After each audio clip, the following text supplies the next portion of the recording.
ये कथा है हिंदुस्तान की, कुछ वीरों के बलिदान की। देश की मिट्टी के लिए अमर हुए, है कथा देश के वीर जवानों की। नमस्कार साथियों, मैं हूं अंकिता कुमारी और आज मेरे साथ है मेरी सहयोगी कोमल कोठे। आज का ये वीडियो कुछ खास होने वाला है। आज हम सब भारतीयों के लिए एक बहुत ही गर्व का दिन है। आज बालाकोट एयर स्ट्राइक को हुए पूरे 4 साल पूरे हो चुके हैं। बालाकोट एयर स्ट्राइक क्या था, क्या है इसके पीछे की कहानी, पुलवामा का मास्टरमाइंड कौन था, कैसे ये पता चला कि पुलवामा अटैक एक टेरर अटैक था जो पाकिस्तान के आतंकियों द्वारा करवाया गया था। बालाकोट एयर स्ट्राइक क्या है और क्या इसका अंजाम हुआ, सब बताएंगे इस वीडियो में, लेकिन वीडियो के अंत तक बने रहिएगा हमारे साथ।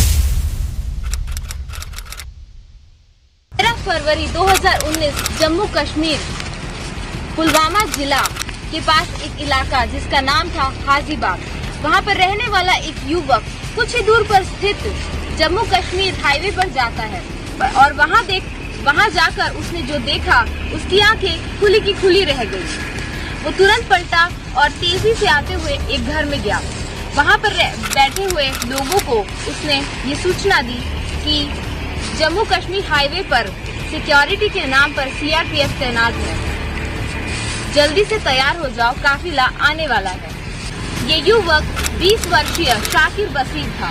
इन 14 फरवरी दोपहर 3 बजे शाकिर बशीर अपने घर से एक नीली कलर की कार में निकलता है। साथ में ड्राइवर सीट के बाजू में एक युवक भी बैठा रहता है जिसका नाम है आदिल अहमद। कुछ दूर पर कार गेलम नदी के एक छोटे से पुल से होकर गुजरती है। साथ में आदिल कुरान की आयतें गुदगुदा रहा है। करेक्ट 3:10 पर कार एक ऐसी जगह पहुंचती है जहां से जम्मू श्रीनगर का हाईवे साफ साफ नजर आ रहा होता है। दोनों कार से उतरकर आमने सामने खड़े हो जाते हैं। आदिल ने अपने हाथ की घड़ी निकालकर शकीर को ये कहा कि ये घड़ी हमेशा तुम्हें मेरी याद दिलाएगी, मुझे दुआ में याद रखना, अल्लाह हाफिज। उसके बाद आदिल कार की ड्राइवर सीट पर बैठता है और जैकेट में ये चेक करता है कि पिस्तौल सही जगह पर है या नहीं है। उसके बाद वो शाकिर को हाईवे पर छोड़कर कार को दौड़ा देता है। उस दिन कुछ घंटे पहले जम्मू से सीआरपीएफ के जवानों का काफिला श्रीनगर जाने के लिए निकलता है। जवान काफी समय से श्रीनगर जाने को तैयार थे, लेकिन कुछ बर्फबारी की वजह से वो नहीं जा पा रहे थे। बर्फबारी से हाईवे पूरी तरह से जाम हो गया था। जब बर्फ हटी तो सारे जवानों को एक साथ श्रीनगर के लिए रवाना किया गया। उस दिन का काफिला बाकी दिनों के काफिले से कुछ बड़ा था। बस, ट्रकों और बख्तरबंद वाहनों को मिलाकर कुल 78 वाहनें थी और कुल सैनिकों की संख्या 2547 थी। आतंकी खतरों को देखते हुए जवानों को अक्सर बख्तरबंद वाहनों से ही भेजा जाता था, लेकिन उस दिन का काफिला बड़ा था, इसलिए बसों और ट्रकों को इसमें शामिल कर दिया गया। जहां एक तरफ एच गुरु को अपनी पत्नी की याद आ रही थी, तो वहीं यूपी के प्रदीप कुमार 1 साल पहले ही पिता बने थे। सुखविंदर वीडियो बनाकर अपने घर वालों को भेज रहे थे। बस नंबर 5 में बैठे सभी जवान अपने घर वालों को याद कर रहे थे और देश की सुरक्षा के लिए आगे बढ़ रहे थे। जम्मू से कश्मीर जाते समय घाटी की शुरुआत काजीगुंडा इलाके से हुई थी। काजीगुंडा इलाके के बाद खतरों को देखते हुए सीआरपीएफ की रोड ओपनिंग पार्टी हाईवे पर मौजूद रहती है और उस दिन भी ये पार्टी वहाँ मौजूद थी। ये पार्टी काफिले का रास्ता साफ करते हुए चलती है। ये देखती है कि कहीं सैनिकों पर हमले करने के लिए सड़कों पर बम तो नहीं लगाए गए हैं। ये पार्टी उस दिन भी अपना काम कर रही थी और काफिले के आगे आगे चल रही थी। काजीगुंडा में जब जवानों का काफिला कुछ समय के लिए रुकता है तो तेलंगाना के हवलदार वासुदेव बस से नीचे उतरते हैं। वो बस नंबर 5 में ही बैठे थे, लेकिन जब काफिला रुकता है तो वो नीचे उतरता है और अचानक काफिला चल पड़ता है, जिससे उनकी बस छूट जाती है और वो अपनी बस को नहीं पकड़ पाते हैं। इसलिए उन्हें पीछे दूसरे बस में बैठना पड़ता है। ये शायद उनकी किस्मत थी या भगवान की उन पर कृपा कि वो बस नंबर 5 में नहीं बैठ पाए और उनकी बस छूट गई। सीआरपीएफ का जवानों का काफिला 3 बजे जम्मू श्रीनगर हाईवे पुलवामा जिले पर पहुंचता है। उसके बाद बस के अंदर बैठे सैनिक देखते हैं कि एक नीले कलर की गाड़ी तेजी से बसों को ओवरटेक करते हुए काफिले के आगे आ रही है। वही नीली कार थी जो कुछ समय पहले आदिल अहमद डार चला रहा था। रोड ओपनिंग पार्टी के सब इंस्पेक्टर मोहन लाल को ये समझने देर नहीं लगी कि कुछ न कुछ गड़बड़ है।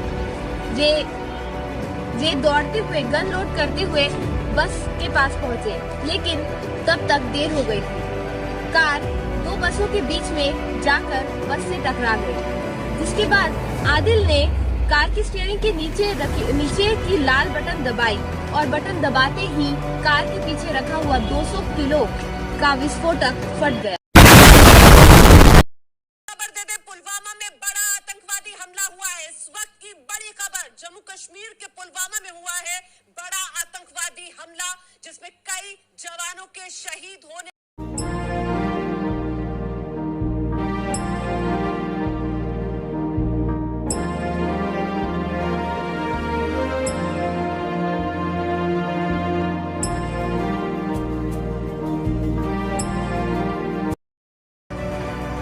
बस नंबर 5 के परखच्चे उड़ गए और साथ ही भारत ने अपने 40 जवानों को खो दिया। रोड ओपनिंग पार्टी के इंस्पेक्टर मोहन लाल ने भी इस हादसे में अपनी जान कुर्बान कर दी और शहीद हो गए। ये हादसा इतना भयानक था कि कुछ जवानों को पहचानना भी मुश्किल हो गया था। इस हादसे में किसी मां ने अपने बेटे को खोया, पत्नी ने अपने पति को खोया, साथ ही बच्चों ने अपने पिता को खोया और देश ने अपने वीर जवानों को खोया।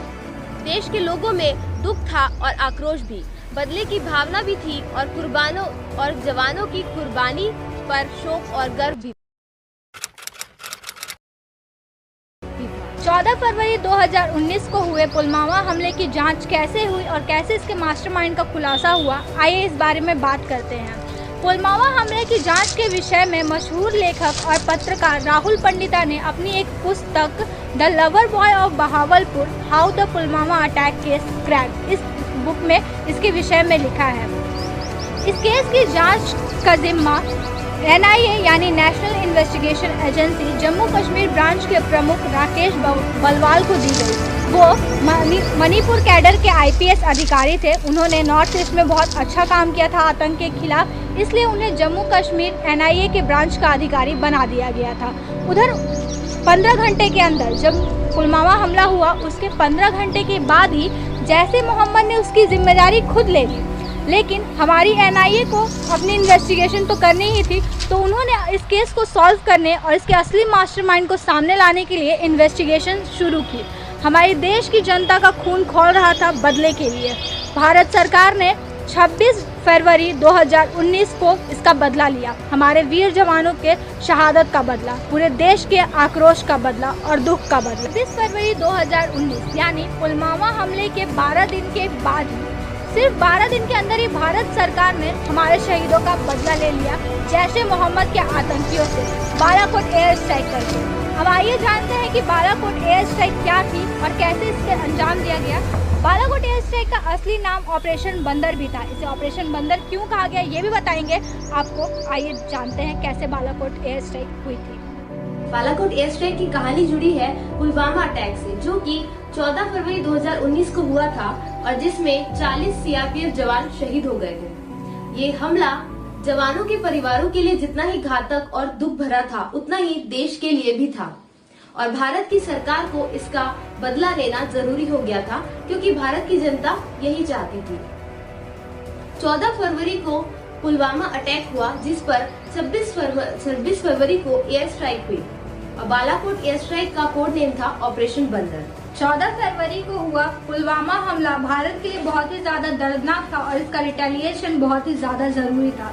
पुलवामा हमले के 24 घंटे के बाद भी भारत सरकार और भारत के वीरों ने ये फैसला कर लिया था कि वो पाकिस्तान के आतंकी कैंप पर एयर स्ट्राइक करेंगे। इंटेलिजेंस यूनिट के साथ मिलकर इंडियन एयरफोर्स ने काम किया। IB, रॉ और इंडियन एयरफोर्स ने एक साथ मिलकर इसकी प्लानिंग की। पूरी प्लानिंग के बाद पाकिस्तान के बालाकोट के खैबर पख्तूनख्वा के मनसेरा में आतंकी कैंप पर हमला किया गया। जब यह हमला हुआ उस वक्त भारत के एयरफोर्स के चीफ थे BS धनोआ। उन्होंने बताया कि भारत सरकार ये चाहती थी कि हमला एक नॉन मिलिट्री प्लेस पर हो। इस पूरे हमले के लिए इंटेलिजेंस इनपुट ने एक ब्लूप्रिंट तैयार कर लिया था। भारत सरकार पूरी तरह से तैयार थी अपने वीर जवानों का बदला लेने के लिए। इंडियन एयरफोर्स अपना काम बखूबी जानती थी, इसलिए गुंजाइश की कोई उम्मीद ही नहीं थी कि हमारा ये प्लान सक्सेसफुल नहीं होगा। जिस समय और जो तारीख तय हुई थी उस हिसाब से काम किया गया। तारीख थी 26 फरवरी 2019 और समय था सुबह के 3:30 से 4 बजे के बीच। BS धनोआ ने इस पूरे ऑपरेशन को मॉनिटर अपने घर से किया था एक सिक्योर कनेक्शन पे। और जब यह ऑपरेशन पूरा हुआ, हमले का समय सुबह रखने के पीछे भी वजह बताई BS धनोआ ने। उन्होंने कहा सुबह के समय कैंप में सारे आतंकवादी सो रहे होंगे, क्योंकि फज्र की नमाज का समय सुबह 4 बजे होता है। एयरफोर्स के वाइस चीफ और western air commander operation room में मौजूद थे। जब ऑपरेशन बंदर पूरा हुआ तो उसके बाद BS धनोआ ने इसकी जानकारी रक्षा मंत्री NSA अजीत डोवले और 2 अन्य सेनाओं के प्रमुखों को दी। वैसे रिपोर्ट ये भी है कि सरकार से मंजूरी मिलने के बाद केवल 7 लोगों को इसकी जानकारी पहले से थी। आइए अब आपको उन हीरोज के बारे में बताते हैं जो इस ऑपरेशन के सक्सेस के पीछे थे। वो 5 पायलट जिन्होंने बालाकोट में ये एयर स्ट्राइक की थी। सबसे पहले है wing commander Amit Ranjan, squadron leader Rahul Basoya, Pankaj Dujede, BKN Reddy और शशांक सिंह। सभी पायलट्स को बाद में इस शौर्य कार्य के लिए वायुसेना मेडल से सम्मानित किया गया। सभी फाइटर प्लेन 3:30 बजे पाकिस्तान के लिए टेक ऑफ करती है और 20 मिनट में आतंकी कैंप का विध्वंस करके वापस भारत लौट आती है। 1971 के बाद पहली बार भारत के फाइटर जेट्स पाकिस्तान में एंटर हुए थे। BS धनोआ ने इस एयर स्ट्राइक की अहमियत को बताते हुए एक इंटरव्यू में ये बताया कि इस एयर स्ट्राइक के बाद पाकिस्तान ने फिर वापस से एक बड़ा हमला नहीं किया और पूरी दुनिया के सामने ये साबित हो गया कि पाकिस्तान जिस बात से हमेशा मुकरता है, वो कहता है कि आतंकी कैंप्स उनके एरिया में नहीं है, आतंकवादी को वो पनाह नहीं देते। इस बात का भी खुलासा हो गया कि पाकिस्तान के बालाकोट के मनसेरा में आतंकी कैंप मौजूद थे। जब भी हम बालाकोट एयर स्ट्राइक के बारे में बात करेंगे तो मिराज 2000 का नाम हमेशा सबसे ऊपर रहेगा, क्योंकि मिराज 2000 ही वो फाइटर जेट था जिसने इस एयर स्ट्राइक को अंजाम दिया था। और हम उन सभी को तहे दिल से शुक्रिया करना चाहते हैं जिन्होंने इस एयर स्ट्राइक में शामिल हुए थे और इसकी प्लानिंग की थी, क्योंकि उन्होंने हमारे वीर जवानों की शहादत का बदला लिया था पाकिस्तानियों से। Indians took to the streets in celebration across the country on Tuesday after India carried out the airstrikes inside Pakistan, decimating Jaish terror camps.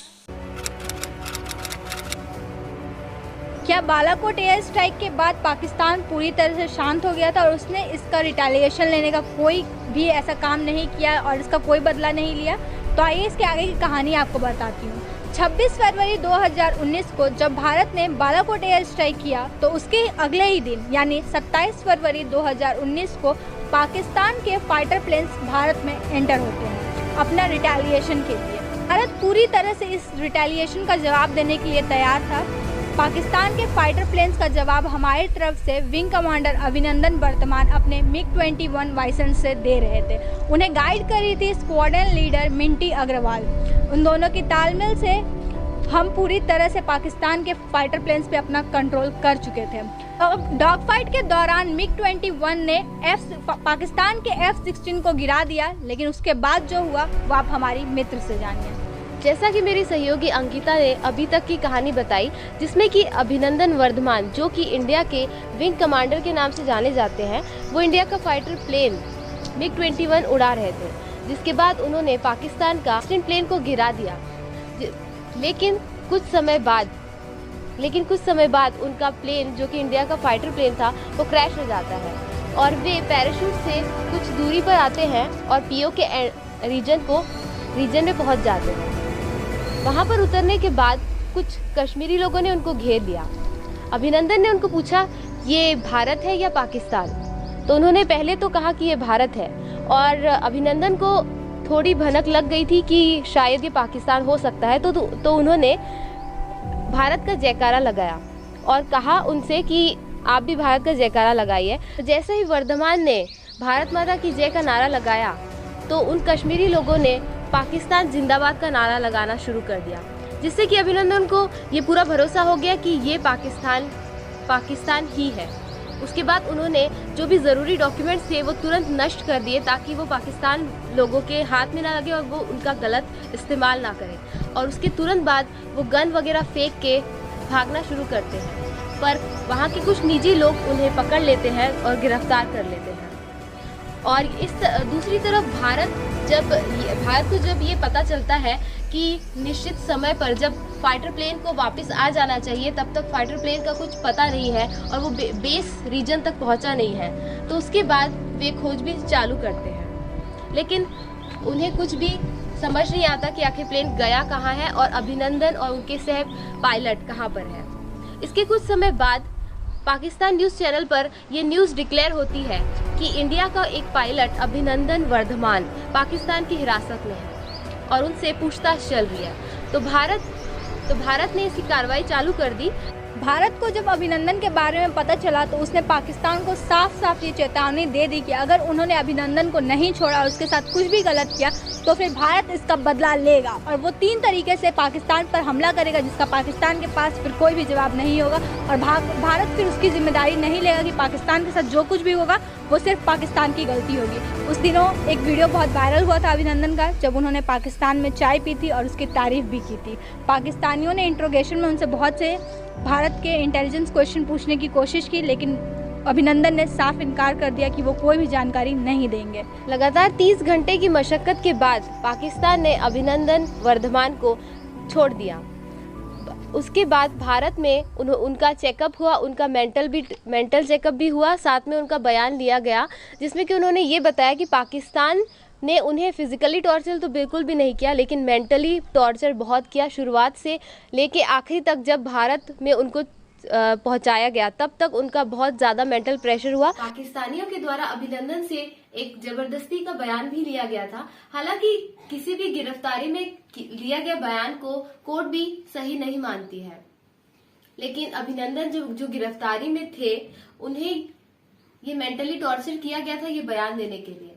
और अब उसके बाद जब अभिनंदन भारत में वापस आते हैं, उसके बाद उनका बयान लिया गया जिसमें उन्होंने ये सब बताया कि उनका फिजिकल टॉर्चर बिल्कुल नहीं हुआ था, लेकिन मेंटल टॉर्चर बहुत हुआ था। शुरुआत से आखिरी तक 30 घंटे उनका बहुत मेंटल टॉर्चर किया गया था पाकिस्तानियों के द्वारा।